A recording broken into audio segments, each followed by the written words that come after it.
kind of harassed us quite aggressively, running to the bank, which was above us, and you have this huge, potentially 6-ton elephant standing. The bank is 2 meters, he might be standing 4 meters tall, looking down at you, like running from 20 meters away towards you. Did this for about 45 minutes, and it was a bit of a hair-raising experience. I had, how many guests on the back? 6 guests on the back. Guests.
Probably hear some mechanical noises in the distance. There's a power company putting up some, or fixing some of the poles.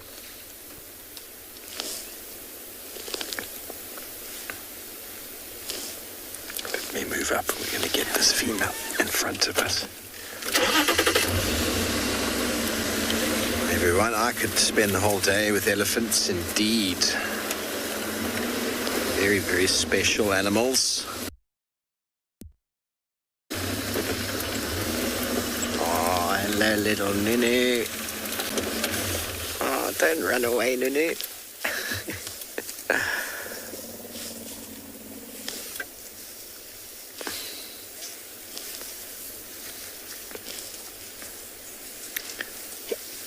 Bless you, Darby. Was it hiccup?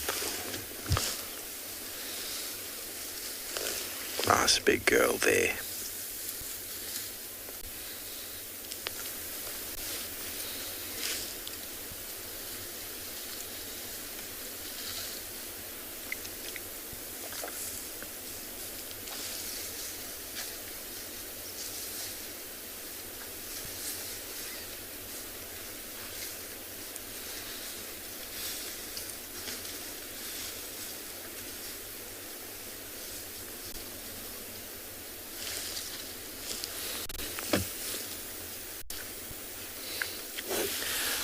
Morgan, 2 degrees.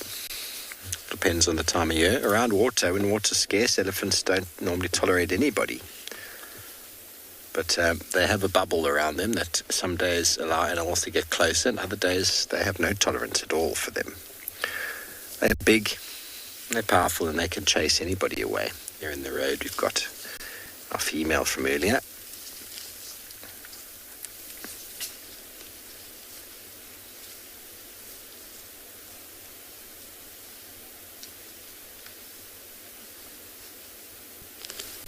The little youngster's about to come out and join her there. Maybe.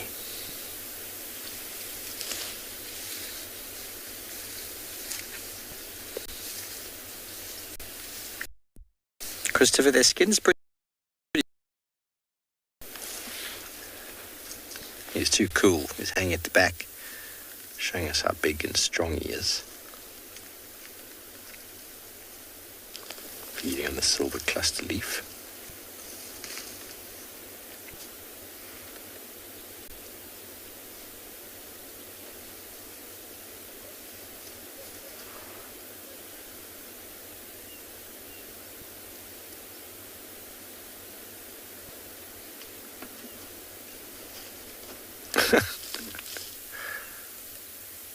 Uneven there.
Okay, we're going to catch up with our Eddies and send you over to Trish, who's on a bumble.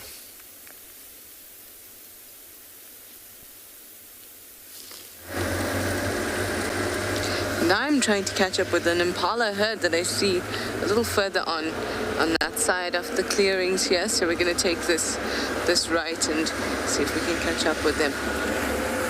I've been really enjoying spending my time with impalas lately.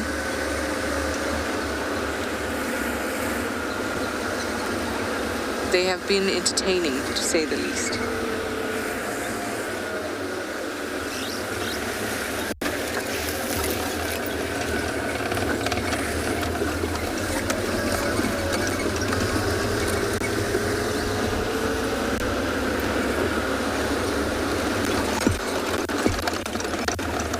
There's a particularly nice open patch further ahead that tends to have nice greenery. Ah, that's where they are.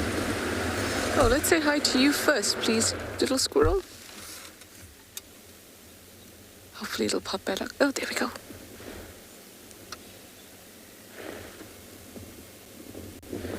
Hi, cutie. What have you got there? A marula nut. No doubt. So you see where the hole is? That hole there, it's already obviously picked the nut out of there, but there's two that it can do that for. It's only done once. Maybe we'll be able to actually watch it do the second side.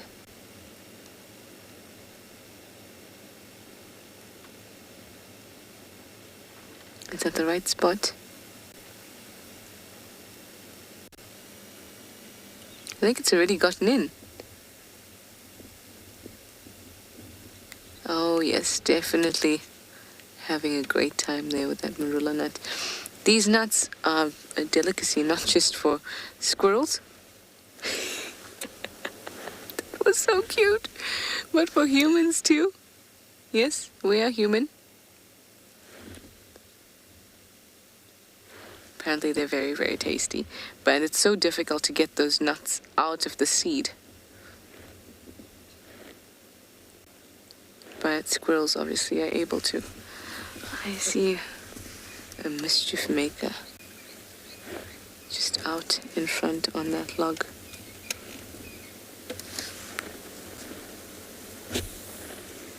Don't hide now.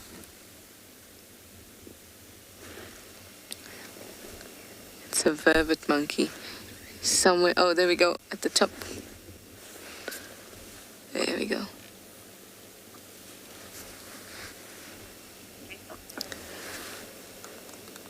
Oh, good morning, vervet monkey. Have you just come from camp? I returned home from drive one morning. I think it was 2 mornings ago. Yeah, 2 mornings ago. And I noticed a familiar box outside of my room. It was a Nurofen, like a Nurofen box. Painkiller box, and it had been chewed and the Nurofen eaten by vervet monkeys. The thing is, they got into my room, and that's all they took. I even had a granadilla there that they could have taken, but no, they went for Nurofen instead. Well, I guess if they had a headache or any other types of pain, they could have gotten some relief that way. Can you see what it's actually doing? It's trying to pick the bark. It's trying to eat the cambium that elephants eat. It's slightly sugary, the cambium, so it makes sense that they'd also want to go after it. It's an interesting stance there.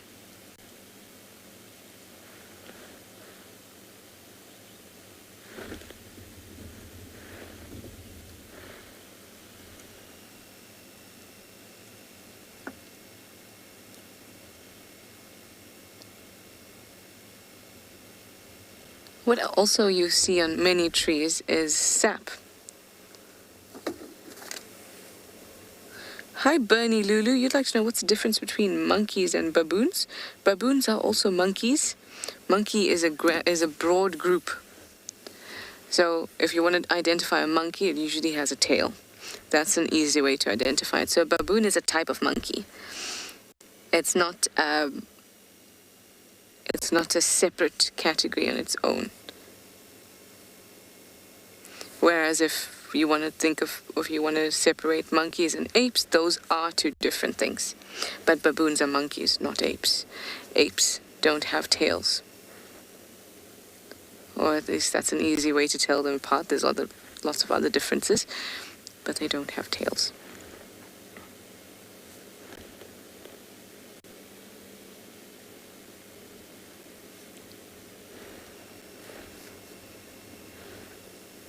Chakma baboons are pretty much the largest monkey. Mandrills can be larger, but not by very much. So imagine a baboon being a different size class of monkey, as opposed to being a totally different category of animal.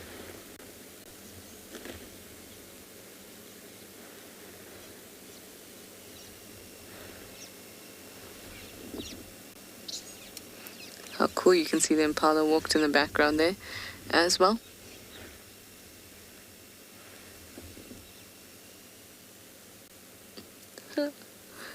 I love how curious they are, despite that they go into my room and steal. But they're still very cute.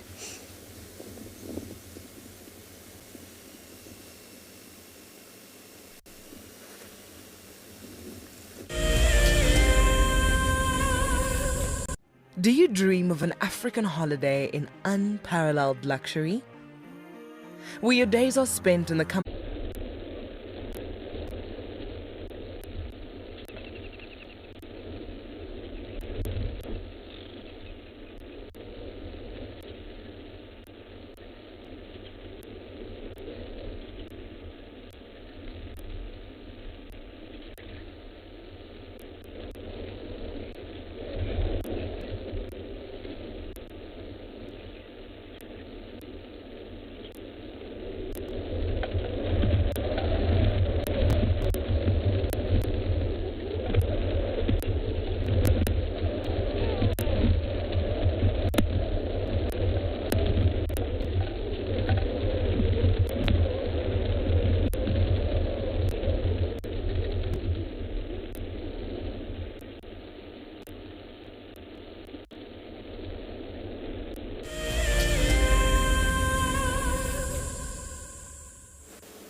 Well, it seems that our vervet monkey has very, very quickly skipped away.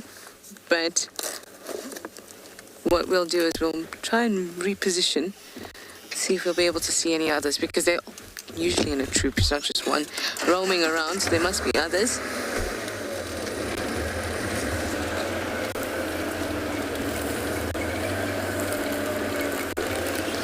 Oh, vervet monkey.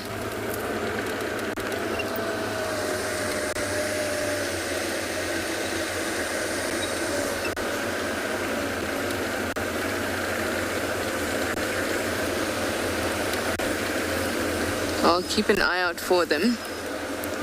But for now, we can have a look at some very healthy looking impala rams. I love this particularly open part of quarantine. I think it would be great as a cricket ground. Hi, Caston. You'd like to know why don't we see many honey badgers? We do see honey badgers. The thing is that it's very difficult to get them on camera. And that's because they move quickly out of the way and they detect that you're coming far before you can. So I've seen them in the day, but it's more frequent that we see them at night. And being a creature that roams around at night, their senses are a bit more acute than ours during that time, so they can tell when we're coming along. But I have seen them quite a few times. around. It's just that we don't manage to get them on camera very often, because by the time we've seen them, they've seen us, and they're now getting away from us, and we're trying to catch up with them. But it certainly does happen. It's just a matter of getting them on the screen. A couple of us have succeeded, but it's usually quite a short sighting. I remember having one at the hyena den early in the morning, close to the hyena den, and it was busy digging around the trees. That was very, very cool. But I myself, I love honey badgers. Think that they're such cool animals, so many defenses. They've also got a very cute face. I like the black and white coloration, makes them look like they have an awkward bowl haircut that I find endearing.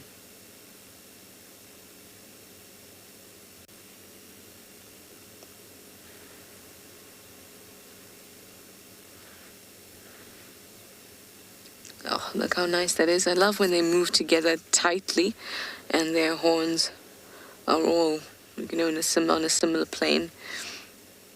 Just looks so beautiful. They're really good and healthy rams here. I'm sure it's just a matter of time before they branch out and find their respective territories. Because the rut will really be winding down very much in these next few weeks. Much like ourselves, not winding down our rut, but just winding down our sunrise safari. It's that time of the day where we get to go to have some breakfast and you go on with your day. We'd like to thank you.